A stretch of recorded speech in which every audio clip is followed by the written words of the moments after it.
conocer la realidad sin tanta vuelta. Equipo Maíz les invita a escuchar Vamos al grano. ¡Comenzamos! Hola, ¿qué tal? Les damos la bienvenida a una nueva cosecha de este programa radial. Estamos listas y listos para compartir con ustedes lo que hemos preparado para que entre todas y todos analicemos mejor la realidad. Soy Edgar Rosales. Damos inicio a Vamos al grano, la realidad sin tanta vuelta. Saludos para César Villalona, que siempre está con nosotros en este espacio.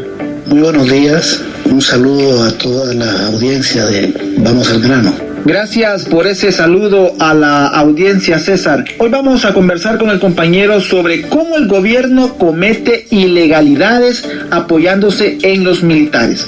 Antes de comenzar nuestra plática con César, les vamos a presentar la primera sección del programa, que es Antes de ir al grano, la cual nos sirve de introducción al tema que vamos a tratar en este programa. Adelante. Antes de ir al grano. La gestión del actual gobierno ha estado marcada por graves irregularidades que se han cometido bajo la sombra y con el apoyo de los militares. Desde la militarización del recinto legislativo el 9 de febrero hasta el uso de militares para imponer los llamados cercos sanitarios en varios municipios del país. Son acciones que tienen graves señalamientos de ilegalidad, así lo han establecido varias resoluciones de la Sala de lo Constitucional. Al mismo tiempo, la Fuerza Armada se ha negado a cumplir con la orden judicial de permitir el acceso a los archivos militares relacionados con la masacre del Mozote. Esas violaciones a la ley se cometen con la aprobación del presidente Bukele, quien a su vez asigna grandes incrementos presupuestarios a la FAES y niega los fondos para el pago de FODES a las alcaldías. ¿Por qué el presidente Bukele usa a los militares para cometer ilegalidades? ¿Por qué se utiliza el FODES como arma político-electoral? Sobre esto hablaremos en esta edición de Vamos al grano.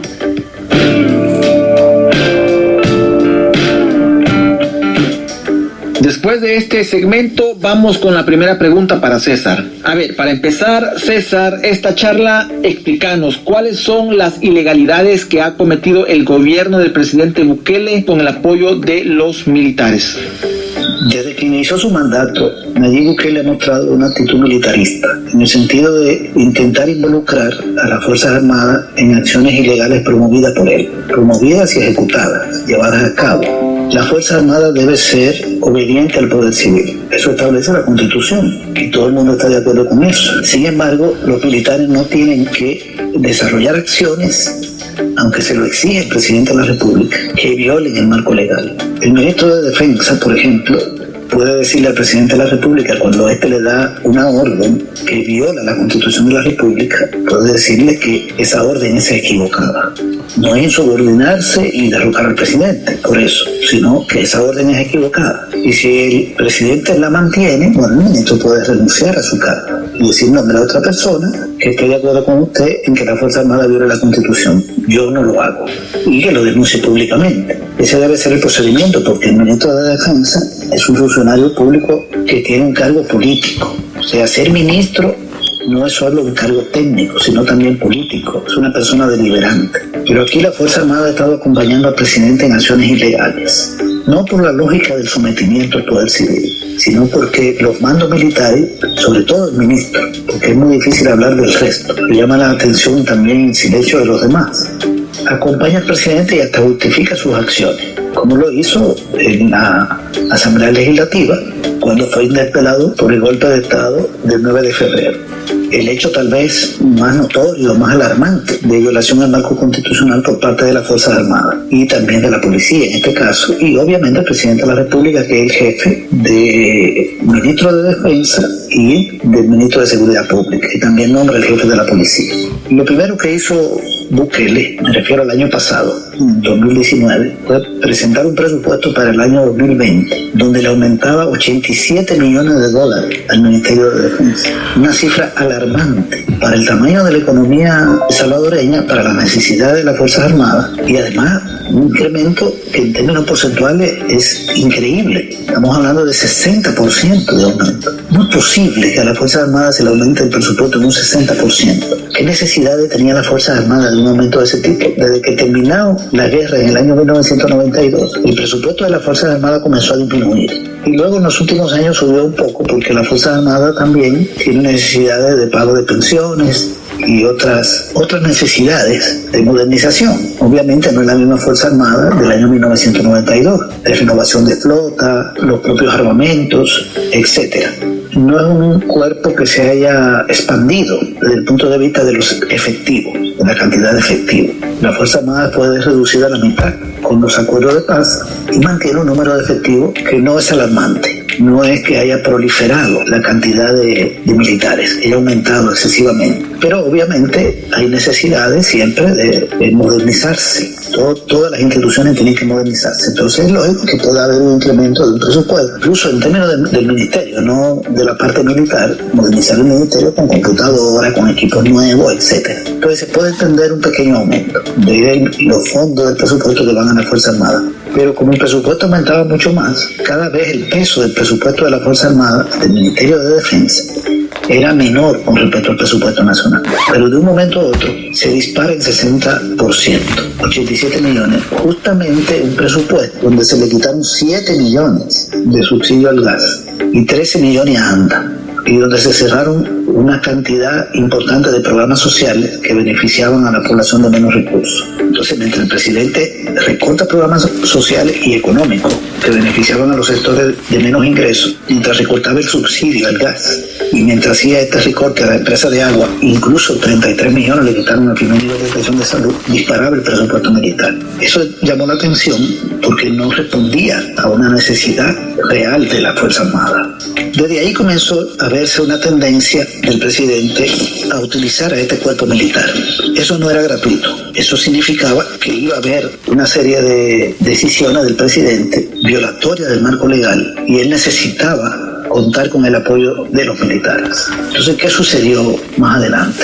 El 9 de febrero de este año, efectivos militares acompañaron al presidente Bukele cuando intentó dar un golpe de Estado contra la Asamblea Legislativa. Bueno, hay una discusión si hubo o no hubo golpe de Estado. Algunos abogados dicen que sí, por 15 minutos, cuando irrumpió en la Asamblea Legislativa, en el Salón Azul, y se sentó en la silla del presidente de la Asamblea. Y duró 15 minutos ahí. Ahí trató de disolver la Asamblea y rompió por la vía de la violencia, por medio de la violencia.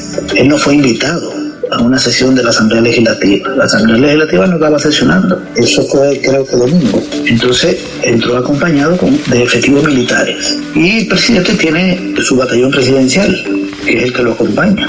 No había ninguna necesidad, primero, de entrar al recinto legislativo, porque el presidente no fue invitado al recinto legislativo, no tiene derecho a entrar ahí. Y segundo, hacerlo por medio de la violencia y con el acompañamiento de efectivos militares. Eso fue evidentemente un acto ilegal. La Sala de lo Constitucional acaba de dictaminar que esa acción fue ilegal y le ordenó al ministro de Defensa Nacional y al director de la PNC no ejercer funciones ni actividades distintas a las que constitucional y legalmente están obligados. Ese es el fallo. No ejercer funciones ni actividades distintas a las que constitucional y legalmente están obligados. Es decir, está reconociendo el golpe de Estado. Y los militares no debieron haber hecho eso. El presidente de la República no debió emprender una acción de ese tipo. El 18 de abril de este año también, siguiendo orden del presidente Bukele, los militares impusieron un cerco en el Puerto de la Libertad. Ellos dijeron que ahí había un brote del COVID-19, pero cuando el fiscal llegó a inspeccionar no dejaron entrar. Y un militar ni siquiera le dijo quién había dado la orden, nada relacionado con el hecho. Y se sabe que al lugar no llegó personal de salud. Es decir, que no era un cerco epidemiológico, no era un cerco sanitario, era un cerco militar. Y eso es inconstitucional, porque solo la Asamblea Legislativa puede decretar que haya un cerco de ese tipo. no el órgano del Ejecutivo. Y los militares estaban obedeciendo órdenes del presidente Bukele. Otro hecho importante es que el Ministerio de Defensa se está negando a que un juez que dictaminó que había que revisar los archivos militares relacionados con la masacre del Mozote, la masacre ocurrida en diciembre del año 1981, en el marco de la guerra, cuando militares del batallón Atracal asesinaron ahí a una cantidad enorme de gente, se habla de más de 1,000. Pues cuando el juez ordenó abrir los archivos y fue al ministerio para que lo dejaran entrar, para revisar los archivos militares, los militares no lo dejaron entrar. Ha intentado hacerlo varias veces. Es decir, el Ministerio de Defensa está desconociendo una resolución del órgano judicial. El país tiene el órgano ejecutivo, que lo preside Nayib Bukele, presidente de la República, y al que pertenece el Ministerio de Defensa, es decir, las Fuerzas Armadas. Tiene el órgano legislativo, integrado por diputados y diputadas y el personal que trabaja en el órgano, y tiene el órgano judicial, donde está la Corte Suprema de Justicia y están los juzgados de paz. Cada órgano es independiente. Una resolución del órgano judicial no puede ser violentada por el presidente de la República, ni por ningún ministro, ni por la Asamblea Legislativa. Y si alguien considera que alguna acción es inconstitucional en el país, cualquiera, de cualquier órgano, entonces recurre a la Sala de lo Constitucional para que ésta decida si es constitucional o no. Entonces la Fuerza Armada está impidiendo que el juez entre. Eso es por orden del presidente de la República. Ahí hay otro indicio de militarización en el país, de acciones ilegales de los militares, por orden del presidente. Otro hecho que hay que mencionar es el de los llamados cercos militares. El gobierno le llama cercos sanitarios, pero son militares, porque efectivos de las Fuerzas Armadas, ahí en los municipios de Morazán, Corinto y San Francisco Botera, en septiembre, y en el municipio de Santa Ana, en Chachuapa, el 13 de octubre, fronterizos, Honduras, fronterizo con Guatemala, han hecho una especie de, o hicieron una especie de ocupación militar, levantaron cercos. Ellos alegaban que ahí había como un rebrote del COVID-19, pero resulta que tampoco se vio personal de salud investigando. Y hay mucha información de la gente de que lo que ahí se vio fue candidatos de Nuevas Ideas o funcionarios del gobierno haciendo propaganda a favor de Nuevas Ideas. Eso debería investigarlo la Fiscalía, pero lo cierto es que esos cercos no obedecían a criterios de salud. Entonces, ¿qué hay con eso? O sea, ¿qué es lo que se busca? También se dice que en esos municipios hay corredores de droga, de tráfico de armas y de contrabando. Nosotros no podemos adelantar juicio, pero llama la atención esa acción que no está justificada desde el punto de vista médico. Y para mencionar otro hecho, Nayib Bukele acusó a la población y a los alcaldes de Arcatao, Nueva Trinidad, San Ignacio y San Fernando, que son municipios fronterizos con Honduras, municipio de Chalatenango, de proteger a los narcotraficantes y de no militarizarlo. Una acusación falsa, una acusación grave, porque eso no lo ha demostrado. Y cuando los alcaldes protestan y se quejan ante la Asamblea Legislativa, dicen, bueno, la Asamblea lo protege porque la Asamblea protege a los bandidos, a los delincuentes, culpa a los diputados. ¿Será que a Bukele no le ha parecido que esos alcaldes, por ejemplo, hayan hecho denuncias públicas y hayan marchado por la retención de los fondos que está haciendo el Ministerio de Hacienda, que le debe transferir a través de la ley del FODE? ¿Ese será el objetivo? ¿O será el objetivo de decir que esa población es una población que protege al narcotráfico? Cuando ahí hay una base social importante del FMLN, porque hay población que viene de la guerra, que fue repatriada y se ha mantenido fiel a la izquierda, y vuelve y utiliza a los militares. Entonces estamos en un país donde el presidente está provocando violaciones a los derechos fundamentales de la población y valiéndose de la fuerza militar. Eso es muy delicado. Vamos a ver qué fin tiene esto, porque no se ve al presidente en una actitud diferente. Es decir, en la lógica de ponerle fin a esto. En cualquier momento puede haber otro cerco militar. Uno no sabe si los militares van a participar cuidando urnas en las elecciones de febrero, aparentemente cuidando urnas como lo hacían antes para contribuir a un determinado fraude. Es muy delicado todo esto y la ciudadanía debe estar pendiente de estas acciones. Gracias, César, por tu primera intervención. Para usted, amigo y amiga que recién nos está sintonizando, estamos conversando con César sobre cómo el gobierno comete ilegalidades apoyándose en los militares. Y ya lo decía César en la primera valoración que da a la pregunta que hicimos, la Fuerza Armada debe ser obediente al poder civil, según lo establece la Constitución. Y comentaba también el compañero que a pesar que el presidente de la República dé una orden y si esta está equivocada, el ministro de la Defensa también tiene esa potestad de poder sugerirle, ¿verdad? O decirle que el mandato o la orden que da está equivocado. Y eso lo mencionaba César, no es que se esté poniendo en contra del presidente de la República, simplemente también tiene esa potestad de poder sugerirle, ¿no? Bueno, César, mencionaste dentro de tu primera valoración esto de la Fuerza Armada de El Salvador. Entonces, en nuestra segunda sección del programa, que es Desgranando Palabras, vamos a conocer un poco más el significado de qué es Fuerza Armada de El Salvador. Adelante con el audio y luego continuamos con César. Desgranando Palabras. Fuerza Armada de El Salvador. La Fuerza Armada de El Salvador, FAES, está constituida por el Ejército de El Salvador, la Fuerza Naval de El Salvador y la Fuerza Aérea Salvadoreña.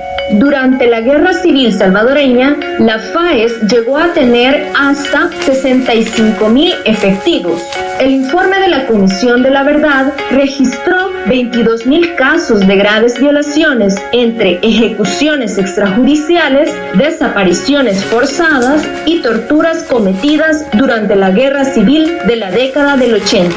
El 85% de esas denuncias señalaron como responsables a agentes del Estado, entre ellos la FAES, grupos paramilitares y a los escuadrones de la muerte. Los acuerdos de paz de Chapultepec, que pusieron fin a la guerra civil, reformaron totalmente la doctrina y política de la Fuerza Armada, sometiéndola al poder civil y reformando su sistema educativo. La Constitución de la República establece que la FAES es una institución obediente, profesional, apolítica y no deliberante, y está subordinada a la autoridad del presidente de la República. Desgranando Palabras.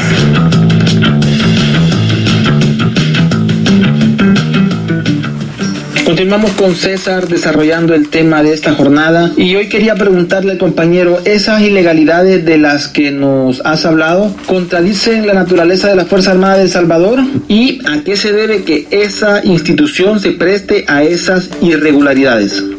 Los acuerdos de paz le quitaron el poder a los militares sobre el Estado. Aquí los militares controlaban las funciones principales del Estado. Nosotros vivimos durante mucho tiempo una dictadura militar, incluyendo el periodo de la guerra, cuando había presidente civil como Napoleón Duarte o Cristiani. Los militares eran el poder real, tenían hasta funciones de orden público, tenían la función de garantizar la alternabilidad democrática, los procesos electorales, etc. Con los acuerdos de paz se hicieron unas reformas constitucionales y se le quitaron todas esas funciones a la Fuerza Armada.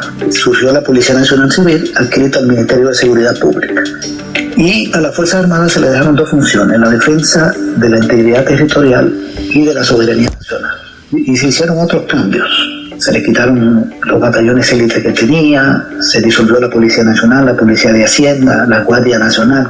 En fin, hubo un cambio importante, porque los acuerdos de paz le pusieron fin a la dictadura militar y abrieron un proceso de democratización en el país. Eventualmente, ante una situación de emergencia, por ejemplo, un incremento excesivo de la criminalidad en el país, la Fuerza Armada puede jugar una función de orden público siempre que lo apruebe la Asamblea Legislativa y por un periodo temporal de acompañamiento a la policía. Ese es un rol que se lo puede dar la Asamblea, pero sus dos funciones son las que señalaba. Son dos funciones permanentes: defensa de la integridad territorial y de la soberanía nacional, es decir, defender al país ante una posible agresión externa. Entonces, la responsabilidad mayor de que la Fuerza Armada esté haciendo acciones ilegales la tiene el presidente Bukele, porque la ha puesto a tomar decisiones, a hacer acciones que ya señalamos en el punto anterior, que son violatorias del marco legal del país. de la Constitución de la República y de otras leyes. Y la sentencia de la Sala de lo Constitucional es muy clara. Cuando esa sentencia dice que los militares deben asumir el rol real que le otorga la Constitución, está admitiendo la Sala de que lo que hicieron los militares el día 9 de febrero fue inconstitucional. Por lo tanto, ahí hubo un golpe de Estado. Eso es lo importante que hay que registrar aquí. Está reconocido que hubo un golpe de Estado. Por lo tanto, yo creo que la Asamblea Legislativa tiene pendiente interpelar todavía al ministro de Seguridad Pública para que explique lo ocurrido ese día. Ya hicieron la interpelación del ministro de Defensa y ojalá que lleguen al presidente de la República, porque no se puede permitir que el presidente siga gobernando después de haber cometido un hecho como el del 9 de febrero, después de haber dado un golpe de Estado. ¿O es que un presidente da un golpe de Estado y no pasa nada? ¿En qué país se ve eso? Que el presidente de la República dé un golpe de Estado fallido, en este caso un golpe de Estado parlamentario, y no sea destituido por el Parlamento. Hay países donde destituyen al presidente por otras violaciones legales, menos graves que la del 9 de febrero, que pudo haber terminado un baño de sangre. Porque si el presidente ese día decide ahí disolver la asamblea, porque no quería, según él, hacer lo que él le pedía, que era que sesionara y le aprobara un préstamo de $109 millones para la fase 3 del plan de seguridad, cuando ni había conseguido los 91 de la fase 2, ni lo ha conseguido hoy, se lo habían aprobado en diciembre. Pero además, la asamblea no está obligada a aprobar ningún préstamo, no está obligada a hacer lo que el presidente le pida, es un órgano deliberante y decide si aprueba o no aprueba un préstamo. Pues si el presidente hubiera hecho eso, en este país no se hubiera impuesto una dictadura militar, este pueblo no lo hubiera aceptado. Aquí tuviéramos una situación muy grave de conflictividad. El presidente de la República puso en riesgo la vida de miles de gente, o de cientos de miles de gente. Aquí en la guerra murieron más de 70,000. Entonces, aquí estamos ante una situación muy delicada. Toda esta militarización que estamos viendo y este presidente fuera del marco legal, eso tiene un límite. Esperemos que los órganos de Estado ejerzan su función y que la ciudadanía realmente juegue también un rol crítico, participativo, para evitar que esto pase a males peores y que puedan darse situaciones graves que pongan en riesgo la estabilidad del país. Solo agregar, César, que en programas anteriores hemos profundizado un poco más sobre esas acciones que van en contra del marco legal y que han venido siendo ejecutadas por la Fuerza Armada, y son órdenes que han venido o han sido dadas, mejor dicho, desde el Ejecutivo, ¿no? Solo quería agregarte esto. Ahora, en una tercera pregunta y para ir finalizando, yo quisiera que habláramos de otro aspecto que ya hemos abordado aquí en otros programas, pero esta semana sigue presente en la realidad nacional, es el FODES. ¿A qué se debe el retraso del gobierno, que ahora ya es de 5 meses en la entrega de esos fondos a las alcaldías? Pero antes de que nos respondas, quiero invitarles también a que escuchemos, y también a ti, unas declaraciones que el mismo presidente de la Corte de Cuentas, Roberto Ansora, diera el pasado miércoles sobre una auditoría que se realiza sobre el atraso en la entrega del FODES a las alcaldías. Escuchemos el audio y luego nos das tus valoraciones. En ese sentido también hemos pedido algunas confirmaciones a los bancos, al Banco Central de Reserva, que aún entiendo no ha contestado, no ha dado la confirmación de si esos fondos están en la cuenta bancaria correspondiente, y hemos pedido también la confirmación bancaria de la disponibilidad de los fondos al BID, quien sí ya contestó de que esos fondos están disponibles desde agosto del presente año. Entonces, César, después de haber escuchado ese audio, comentanos, ¿a qué se debe ese retraso del gobierno? El retraso del Ministerio de Hacienda en la entrega del FODE se debe a una decisión del presidente Bukele, acatada por el ministro, que es parte de esa decisión, de afectar a las alcaldías. El FODE implica que hay que darle el 10% de los ingresos corrientes a las municipalidades del país, en proporciones diferentes, según su tamaño. Estamos hablando de 5 meses ya de retraso. ¿Cuánto debió haber entregado el Ministerio de Hacienda? Cerca ya de $200 millones. Entonces las alcaldías tienen 5 meses sin recibir ese dinero. $200 millones para 262 alcaldías.